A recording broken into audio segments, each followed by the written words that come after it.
Pada tanggal 28 Desember tahun 2020, Camat Ciampea Dr. Andes Hairudin Felani, MM, melayangkan surat dan mengundang keempat calon kepala desa Cibadak, diantaranya, 1. HN Kusmayadi SH. 2. Ahmad Badawi. 3. Mariono, SE. 4. Karyama, SE, untuk hadir pada hari Kamis tanggal 31 Desember tahun 2020, bertempat di Aula Kantor Kecamatan Ciampea. Dengan dasar undangan sebagai berikut. 1. Surat BPD Cibadak nomor 141-049-BPD Cibadak _12-2020, tanggal 27 Desember tahun 2020, perihal laporan hasil musyawarah. 2. Surat Panitia Pilkades tingkat Desa Cibadak nomor 005-082-PAN Pilkades _12-2020, tanggal 27 Desember tahun 2020, perihal laporan hasil musyawarah. 3. Berita acara hasil musyawarah Panitia Pilkades tingkat Desa Cibadak nomor 141-064-PAN Pilkades _12-2020, tanggal 27 Desember tahun 2020, perihal laporan hasil musyawarah. 4. Surat dari 1. HN Kusmayadi SH. 2. Ahmad Badawi. 3. Mariono, SE. 4. Karyama, SE, pada tanggal 23 Desember tahun 2020, perihal penolakan hasil Pilkades Cibadak. Namun keempat calon kepala desa Cibadak tersebut menolak hasil rekapitulasi perolehan suara pada pemilihan kepala desa Cibadak Kecamatan Ciampea Kabupaten Bogor yang telah dilaksanakan pada hari Minggu tanggal 20 Desember tahun 2020 lalu, dengan dugaan adanya indikasi kecurangan dan dugaan pelanggaran yang dilakukan oleh panitia dan salah satu calon. Berikut ini, penyampaian paslon nomor 5, Karyama, SE, selepas menghadiri undangan camat di halaman parkir. Jadi kami sebagai calon mengajukan kepada keberatan penolakan hasil Pilkades, bukan kepada orang yang suara terbanyak. Kalau terbanyak bagus ya, masih kan dicintai oleh masyarakat.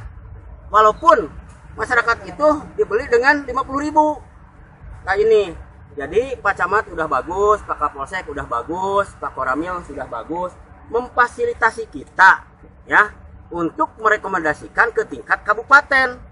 Jadi di sini alhamdulillah kondusif ya. Saya menggunakan aturan karena diatur. Saya meredam di bawah. Alhamdulillah tidak terjadi apa-apa. Sebab apapun sebagai leader harus betul-betul bisa mengamankan konstituennya masing-masing.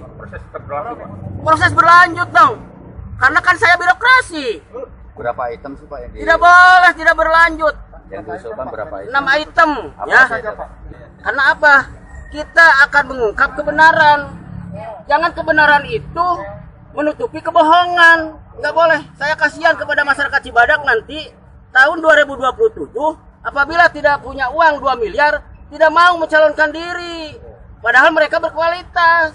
Saya tidak pakai uang, mendapatkan suara 2098, kan sangat fantastis. Mendidik demokrasi yang sehat, supaya masyarakat itu bisa merasakan hasilnya. Kalau dikasih uang 50.000, bagaimana bisa membangun? Karena apa? Ini mendidik kepada masyarakat untuk korupsi, ya. Nggak boleh begitu. Justru masyarakat itu harus diberikan kecerdasan. Saya dari paslon nomor 5 sekarang tidak mengusung 2098, tapi mengusung kepada suara yang ingin perubahan, bahwa Cibadak ini ingin maju, ingin Cibadak membangun, Cibadak maju, Cibadak sehat, Cibadak cerdas, Cibadak beradab sesuai dengan program Kabupaten Bogor. Benar Pak, proses ini gimana Pak? Ya, kalau proses ini kan nanti yang menyatakan benar atau salah pengadilan, bukan kita.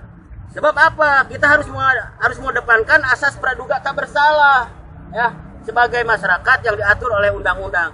Saya akan mengejar amanat undang-undang dasar 1945 pasal 1 bab 1 dan ayat 1. Itu aja. Silakanlah. Jangan ditanya, kalau tidak rusak tidak akan seperti ini.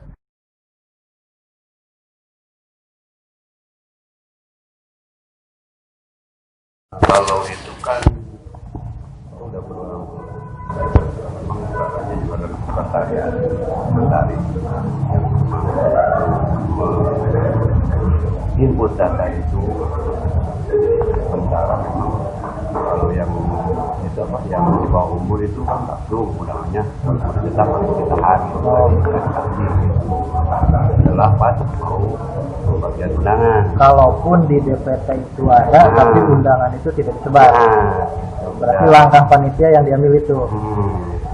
Karena memang kita terlebih dahulu kan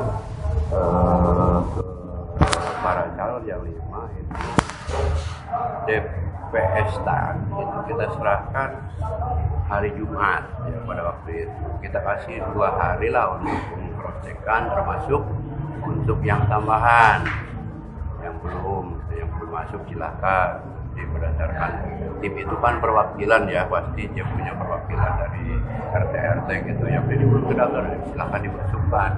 Terus dengan adanya mediasi ini harapan dari panitia itu bagaimana? Apakah selesai di sini atau nanti selesai di Kalau saya kan bukan pemutus termasuk camat juga gitu. Intinya kita mengikuti keinginan daripada calon yang sebagai tergugat lah gitu. Ikuti, dan memang apapun hasilnya kita tetap ya ngikutin aja, mau dibawa kemana juga. Kemungkinan di itu ada 6 berapa Pak yang diajukan? Tuntutannya berapa? Yang pertama adanya warga luar desa dari Batok katanya ikut coblos sebelah. Yang kedua apa? Itu dana koi. Enggak, ini apa yang money politik. Yang ketiga terus itu anggota Polri Jakarta. Yang keempat itu ada usia di bawah umur ya, umur dan anggota Polri Jakarta. Yang keenam itu adanya warga yang KTP dan KK tidak bisa memilih karena tidak termasuk KTP. Ya, Pak, pada hasil rapat pertemuan para calon kan ada Itu kita semuanya sama. Itu DP 4 daftar. Iya, kita validasi dengan RT yang sudah meninggal, yang sudah pindah, gitu kan. Setelah itu kita masukkan menjadi DPS tambahan. Maka itu diserahkan ke calon. Yang 5 calon itu semuanya bantu panitia meng-cross check. Di samping meng-cross check juga silahkan juga untuk dikasih belangko tambahan bagi yang belum terdaftar, silahkan muatan. Nanti setelah itu kan kita juga cross check juga, dasarnya adalah KK dan KTP gitu. artinya setelah daftar DPT itu sudah ditetapkan, berarti kan Pak ada sisa surat undangan Pak? Yang berapa Pak nilai sisa surat undangan yang tersisa? Bisa undangan banyak, malah kita sesuai mencetak itu sesuai yang daftar DPT terakhir itu 8.164 itu kita. Sisanya berapa Pak? Banyak, masih banyak. Yang di panitia itu yang dikembalikan karena kita wanti-wanti kepada KPPS ketika orang itu tidak ada, tolong kembalikan undangan itu. Tapi sisa dari surat undangan dipublikasikan nggak sama calon? Ada beberapa calon yang hadir atau gimana di panitia? Siap ada itu semuanya bukti Diperlihatkan di panitia ada. Tapi diperlihatkan oleh panitia? Ada gitu. Terus tanggapan panitia gimana Pak? Ada pemilih ganda yang memiliki 2 KTP, dia memilih di TPS yang berbeda-beda. Ya ini kan saya perlu kajian dulu. Gitu. Maksudnya, apakah panitia pilkades sudah berjalan secara prosedural sesuai dengan SOP atau bagaimana? Semua kita tahapan-tahapan lalui dengan baik, alhamdulillah. Setiap tahapan itu juga seperti penetapan calon, kita berdasarkan berita acara, semuanya kita lakukan dengan berita acara. Sementara yang saya lakukan sesuai aturan Pergub 66/2020 aja. Junaedi www.co.id melaporkan.